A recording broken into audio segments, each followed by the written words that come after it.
Baik, minggu ini merupakan minggu pertama rentas negeri dibenarkan yang menyaksikan destinasi pelancongan tempatan mula meriah dan kita juga menyaksikan mereka yang mula bergerak merentasi negeri ini mengambil kesempatan untuk pulang ke kampung halaman selain daripada bercuti.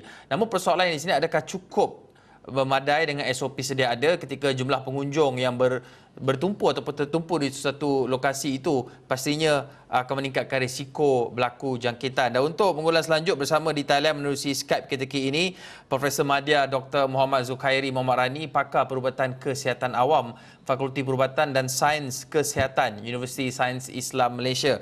Doktor, perlukah kita memperkenalkan SOP yang khusus terhadap industri ataupun sektor tertentu?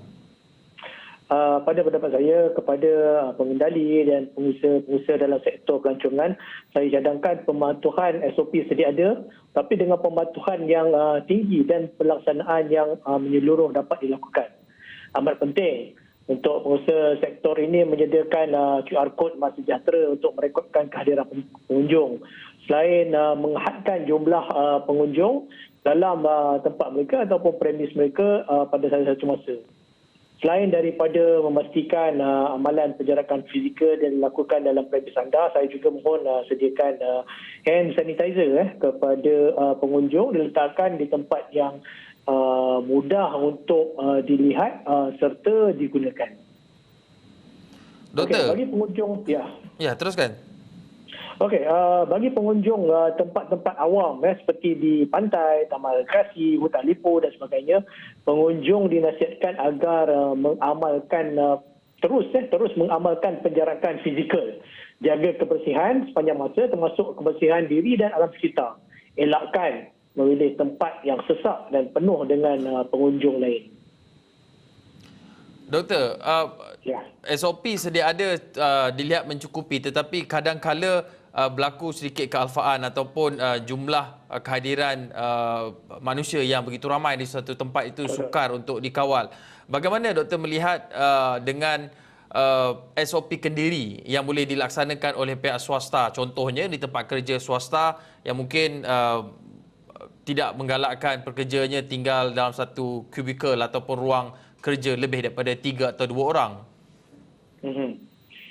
Okey, jika kita lihat di sektor-sektor swasta misalnya, ada penghadan kepada kapasiti berada dalam satu-satu ruang pada satu-satu masa. Saya yakin jika sektor pelancongan mengamalkan SOP yang sama, penularan kes dapat dibendung.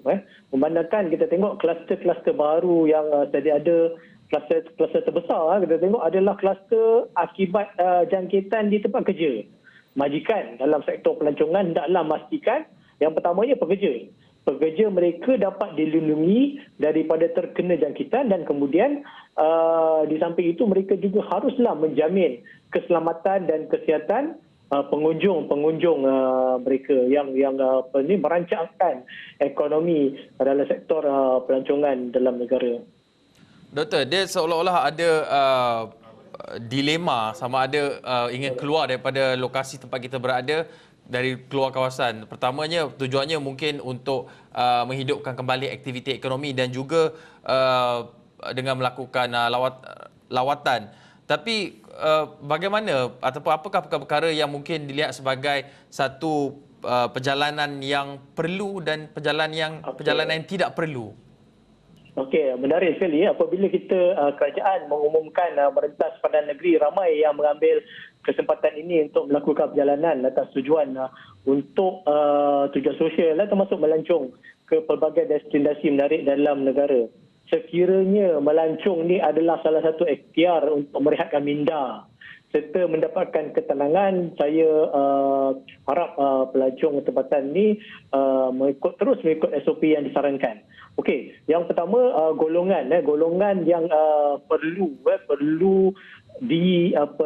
kita jaga, perlu kita elakkan ialah golongan yang kita panggil golongan rentan ataupun golongan yang berisiko tinggi. Misalnya warga emas. Warga emas ni saya tidak galakkan untuk mereka melakukan perjalanan melancong. Tak perlulah bawa ibu bapa yang telah berumur ataupun nenek-nenek anda atau nenek dalam melancong sekali. Yang kedua ialah apabila kita melakukan perjalanan itu bukan saja destinasi kita, tapi sepanjang perjalanan itu mungkin kita akan berhenti di kedai makan misalnya, di R&R misalnya, kita terus mengamalkan penjagaan jarak, dan kita kena check in My Sejahtera. Itu sangat-sangat penting sebab itu adalah salah satu daripada usaha kita untuk yang pertama membendung jangkitan dengan cara pengesanan kontak.